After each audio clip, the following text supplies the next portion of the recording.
Hello, this is Melissa in Canada again. Let's talk a little bit about Jane Austen's Pocket Classics. Many of you know that in 1894, Hugh Thompson came out with the Peacock edition of Pride and Prejudice.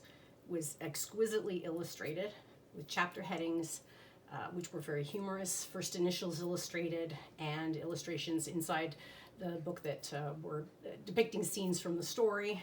It's highly collectible, and if you're into cars, I would say it's the 57 Chevy of novels. On the strength of the success of the Peacock edition, Macmillan had Hugh Thompson illustrate the remainder of Austen's novels for their Macmillan Illustrated Classics collection. And since he'd already done the Pride and Prejudice Peacock edition, they hired Charles Brock to do their Pride and Prejudice. The Illustrated Standard Novels were then turned into Pocket Classics. So the Illustrated Standard Novels came out between about 1896 and 1899, and the Pocket Classics came out in 1902. So what I have here are three of the Macmillan Pocket Classics. This is Emma, and if you'll take a look just in here, all the pages are still intact. There's no foxing. The spine holds everything together. But what I find really interesting in this one is that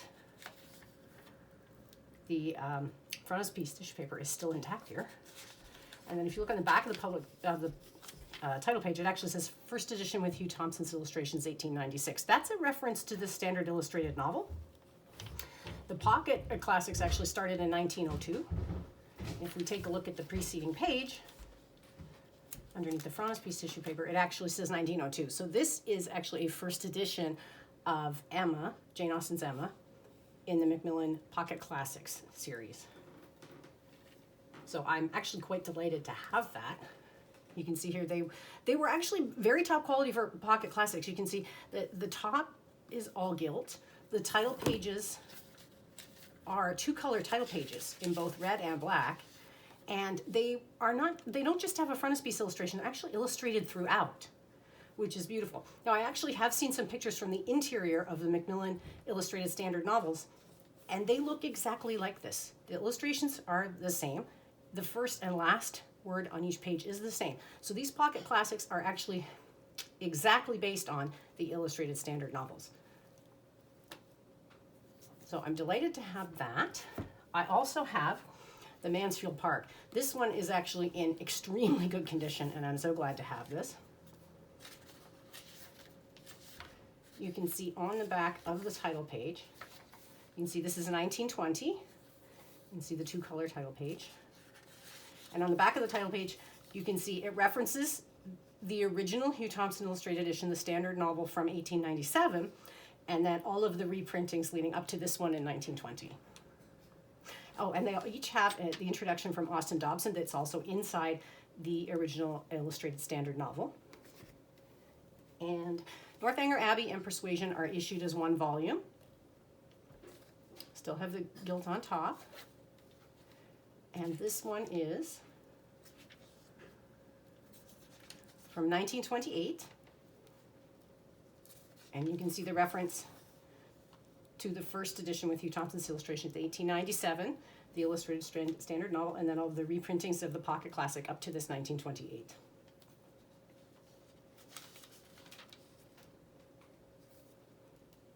Now, for some reason, the Mansfield Park has no advertisements in the back, but if you look at the advertisements in the back of the Northanger Abbey and Persuasion and the Emma, you can actually see how the pricing has changed. This is 1928,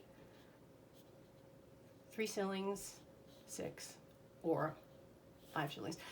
They were both bound in cloth and leather. All three of mine are the cloth bound.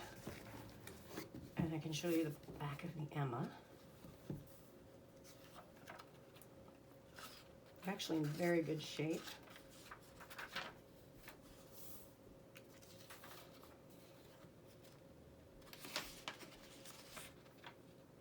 Oh, here we are. The cloth is 2 shillings and the leather 3. So you can see how things changed between 1902 and 1928. Now, one other thing to mention is these are all pre-1930. My research suggests that in 1930 the covers were redesigned and a dust jacket was introduced. So these are all cloth bound from pre-1930, so they all do look like one collection.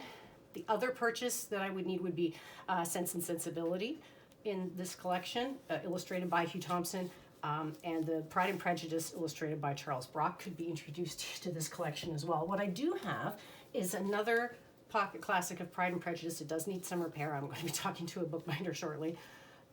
This one is, you can see how it has the decorative cover and spine. There's no gilt on it. But this is a Thomas Nelson, and for reasons I don't understand, Thomas Nelson do not seem to have title pages. Even when I bought my Seasons editions by Thomas Nelson, they also don't have a copyright date or a print date. This does have a decorative title page and frontispiece illustration, but it's not an illustrated edition. The text size is surprisingly readable for Pocket Classic. I really like this. And I'll be looking into get that a little repaired. Now, I did ask for some help with this on the Jane Austen Facebook page. And based on the advertisements and pricing in the back, I've had some people suggest that this would be dated around 1906. These Pocket Classics started to come out in 1905. And prior to 1912, they had Nelson's with the apostrophe S. Here it is, Nelson's Classics. And then in 1912, they changed it to the Nelson Classics. So this ad being here means this is pre-1912. And the Nelson's Classics started 1905. So the estimate is about 1906 for this, but it's definitely between 1905 or 1912. And that is your lesson on Pocket Classics for today. Thank you.